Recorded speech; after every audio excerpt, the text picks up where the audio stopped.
100 kali dan diasinkan selama 1 tahun. Yang kedua musal. Yang kedua musal yaitu zina yang dilakukan oleh laki-laki dan perempuan yang sudah berkeluarga. Hukumannya penjara 100 kali dan diajar. Poin B, jariman tuduhan zina atau qadzaf. Qadzaf secara harfiah berarti tindakan melemparkan sesuatu seperti batu. Secara kata ini juga digunakan secara biasa untuk menggambarkan tindak menuduh seseorang melakukan kesalahan yang tidak melakukan perbuatan yang tidak benar. Perbuatan itu secara moral salah. Hal ini dikarenakan melakukan menuduh seseorang yang berbuat salah itu sama hanya melemparkan sesuatu yang tidak menyenangkan bagi mereka. Hal ini dapat negatif pada reputasi orang tersebut dan dapat menyebabkan mereka sakit fisik maupun emosional. Secara istilah, qadzaf dibagi menjadi dua. Yang pertama, fitnah zina yang diancam dengan hukuman berat, yang mana menuduh orang yang muhsan dengan tuduhan berbuat zina atau merusak nasabnya.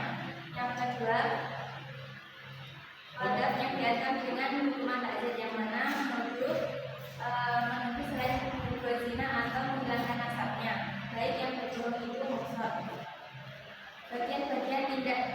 Bagian hukum pidana qadzaf. Yang pertama adanya tuduhan melakukan hubungan badan di luar nikah atau menghilangkan nasabnya.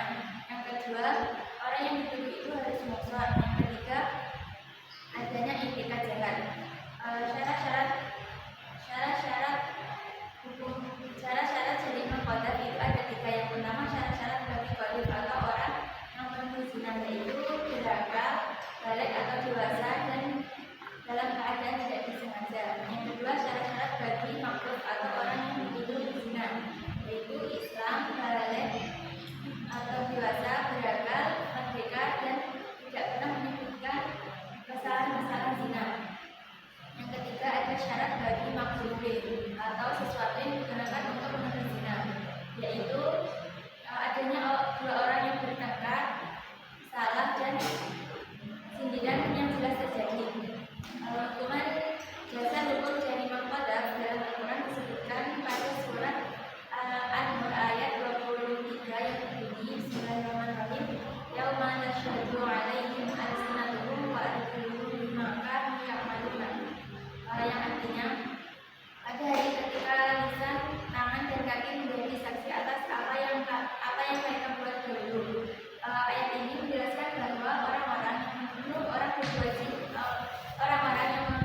wanita baik-baik berbuat zina dan mendatangkan 4 orang saksi, maka adalah mereka yang menuduh orang berzina tersebut sebanyak 80 kali berat. Dan jangan kamu terima kesaksian mereka untuk selamanya. Sesungguhnya mereka itu adalah orang yang fasik. Baik, sekian